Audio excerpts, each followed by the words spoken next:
So my name is Stephanie Cook and I'm the gallery director of the Luminary. I oversee exhibitions and residency, and we're currently in the midst of Self-Maintenance Resource Center curated by Katherine Reynolds and Anaïs Duplan. So Self-Maintenance Resource Center was first created by Katherine Reynolds and Kalaija Mallery as an online exhibition in 2020 over the summer as a way to think about virtual engagement when all of the galleries across the world were closed. And so they invited 20 artists to give resources and research and references, and then they created an online platform to share those. And so each week was a different artist, and the website would change each week based off that artist's mission. And so for Kat's final exhibition inside the Luminary, she wanted to bring back Self-Maintenance Resource Center and invited Anaïs Duplan to help co-curate. So they invited 6 artists into the space, and then each week it's going to be an additive exhibition, so it's not all 6 artists all at once. So the first week was Evan Efekoya. This week they added Tabita Razier, and then going through, they don't necessarily want to announce all the artists that are going to be on view. They want it to be a space of discovery, and so each week you can come in and see what other research and references they added to the space. So the gallery will also be evolving and changing each week, whether it's additional videos or sound or more textual items added to the space. Something that Kat and An were really interested in is holding space for complexity of what Black love and desire could be. The exhibition is partially inspired by a quote by Elizabeth Alexander, which thinks about compounding grief and loss with love, and that you can't experience love without it being tied to loss, and that you aren't afraid that you might lose something that you love. So they wanted to think through how can you have a space that considers those two together, and not necessarily thinking about grief and loss as a purely negative emotion, but that it has liberatory possibilities too, and that it is like a queering space for Black people, but also for anyone to think through, especially within this last year when we've all experienced a lot of grief and loss, but also hopefully a lot of love.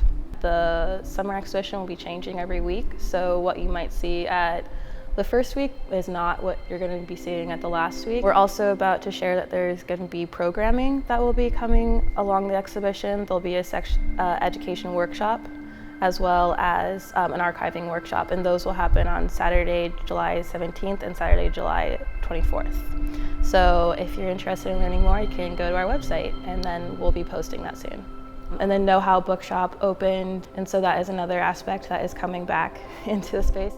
Know How is a bookshop that specializes in art books, cultural criticism, dissent, poetry, experimental publications, as well as we call it like a creative book space for the Luminary. It's a space for gathering, for communing around different ideas and conversation, and also we have a publication studio. So the publication studio consists right now of a copy machine and a spiral binder, and it's there to make kind of DIY publications accessible to the public. So we offer our print for use at pretty much like market cost, so super discounted rates, and we also have print memberships available so people can kind of pay monthly as low as $5 a month and come in and print whenever they want during open hours. We offer applications for consignment for anyone on a rolling basis. So if you have a book and you want to sell it at the Luminary, you can either bring it by or you can shoot me an email on our website. And that is pretty much just to create like an emphasis behind sort of independent publishers and DIY presses. We really want to support DIY, support zine making. So that kind of is an open process at this point. A lot of cultural criticism, a lot of work about futures and sort of building things up and breaking things down. Eventually, we're hoping to be able to have the space sort of open for reservations, so anyone who has like a meeting or a study group and just wants to come in and use the space will be able to sign up for that. We're also going to do events, so like screenings or poetry readings, maybe some lo-fi concert kind of things, but that's to be determined as we kind of build it out, and that process will also be open access. So you'll just basically be contacting me if you're interested in doing that.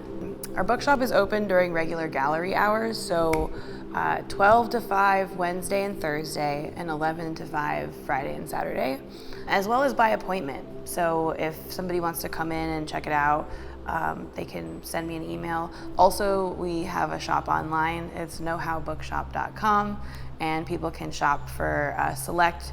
Right now there's just a select few independent publishers on there, but we'll be kind of adding to that as we grow.